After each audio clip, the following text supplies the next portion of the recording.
ସାଙ୍ଗମାନେ ଆମର ଆଜି ବରା ହବ। ବିରିଟା ବତୁରି ଦେଇ ରଖିଦେଇଥିଲି, ଏବେ ଚାଲ ଧୋଇବି।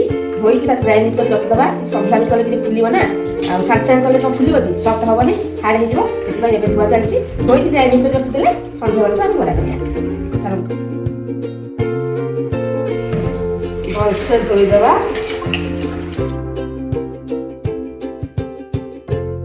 ଏବେ ଆମର ବିରିଟା ଧୁଆ ହେଇଗଲା, ପରିଷ୍କାର ଭାବରେ ଧୋଇଦେଲି। ଏବେ ଚାଲନ୍ତୁ ଗ୍ରାଇଣ୍ଡିଂ କରିଦେବା।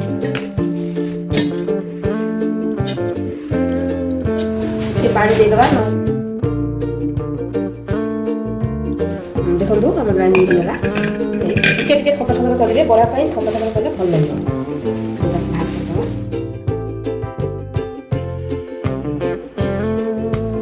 ଚାଲନ୍ତୁ ଏବେ ସୁଜି ଗୋଳେଇକି ରଖିଦେବା।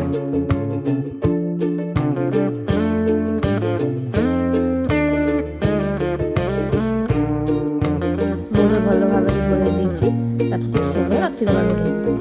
ପିଆଜ ଏବେ ମୁଁ କାଟି ଦେଇଛି, କଞ୍ଚା ଲଙ୍କା, ଭୃଷଙ୍ଗ ପତ୍ର, ଧନିଆ ପତ୍ର, ଗାଜର, କିଛି ଅଦା ଛେଚିକି ରଖିଦେଇଛି। ତାପରେ କାଟିକି ରଖିଥିବା ପିଠଉରେ ସବୁ ଯାକ ପକେଇକି ଭଲସେ ମିକ୍ସ କରିବେ।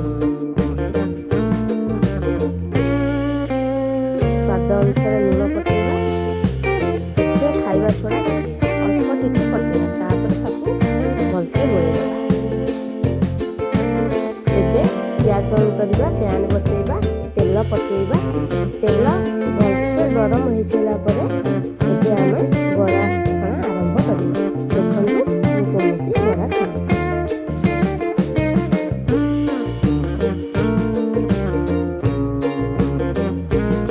ବରା ଭଲ ଭାବରେ ହେଇଯାଇଛି। ଏବେ ଆମେ ତାକୁ ବାହାର କରିଦେବା। ଏମିତି ଭାବରେ ମୁଁ ସବୁତକ ବରା ଛାଣି ଦେଇଛି। ଦେଖନ୍ତୁ କେତେ ସୁନ୍ଦର ଆଉ ସଫ୍ଟ ହେଇଛି। ବରା ହେଇଗଲା। ଏବେ ଆମେ ତରକାରୀ କରିବା। ଆଗରୁ ମୁଁ ମଟରକୁ ବତୁରେଇ ଦେଇଥିଲି, ଏବେ ତାକୁ ପ୍ରେସର କୁକରକୁ ବାହାର କରିଦେବା। ମୁଁ ଆଳୁକୁ ମଧ୍ୟ ଛୋଟ ଛୋଟ କରି କାଟି ଦେଇଛି। ମୁଁ ଏଠି ଆଳୁରେ ଚୋପା ରଖିକି କାଟିଛି, କାହିଁକି ନା ଚୋପା ଥିବା ଆଳୁରେ ତରକାରୀ କଲେ ତାର ଗୋଟେ ଅଲଗା ପ୍ରକାର ଟେଷ୍ଟ ଆସେ।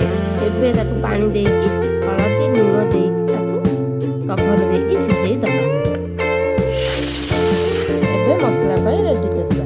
କିଛି ରସୁଣ, କିଛି ଅଦା, କିଛି ଜିରା ଦେଇକି ଗ୍ରାଇଣ୍ଡିଂ କରିଦେବା।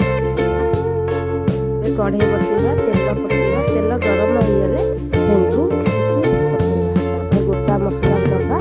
ପିଆଜ ଦୁଇଟା କାଟିକି ପକେଇବା। ପିଆଜ ନାଲି ପଡ଼ିଗଲେ ଏବେ ଦେଖନ୍ତୁ ମୁଁ ଅଦା ରସୁଣକୁ ବେଶୀ ପ୍ଲେନ୍ କରି ବାଟି ନେଇ, ତାପରେ ଅଦା ରସୁଣ ଦେବା। ତାପରେ ଲଙ୍କା ଗୁଣ୍ଡ, ହଳଦୀ ଗୁଣ୍ଡ, ଜିରା ଗୁଣ୍ଡ, ଚିକେନ ମସଲା ପକେଇକି ତାକୁ ଭଲସେ କଷିଦେବା। ଭଲସେ ମସଲାଟା ହେଇଗଲା, ସ୍ୱାଦ ଅନୁସାରେ ଲୁଣ ଦେବା। ତାପରେ କିଛି ପାଣି ଦେଇଦେବା। ତାପରେ ଭଲସେ ମସଲାକୁ ଟିକେ କଷିଦେବା। ତାପରେ ଟମାଟର ପକେଇଦେବା। ଟମାଟର ଭଲସେ ମସଲାରେ ମିଶିଗଲା ପରେ ଟିକେ କସ୍ତୁରୀ ମେଥି ପକେଇଦେବା। କିଛି ସମୟ ପରେ ଦେଖନ୍ତୁ ତେଲ ମସଲା ଅଲଗା ହେଇଗଲାଣି। ଏବେ ସିଝେଇଥିବା ମଟର ଆଳୁକୁ ଦେଇଦେବା। ଭଲସେ ଗୋଳେଇ ଦେଲା ପରେ କିଛି ତରକାରୀ ହେଇଗଲାଣି। ଏବେ ଗରମ ମସଲା ଜାଗାରେ ମୁଁ ମ୍ୟାଗି ମସଲା ୟୁଜ୍ କରିଛି। ତାପରେ ଧନିଆ ପତ୍ର ପକେଇଦେବା। ହେଇଗଲା ଆମର ବରା ସହିତ ମଟର ଆଳୁ ତରକାରୀ।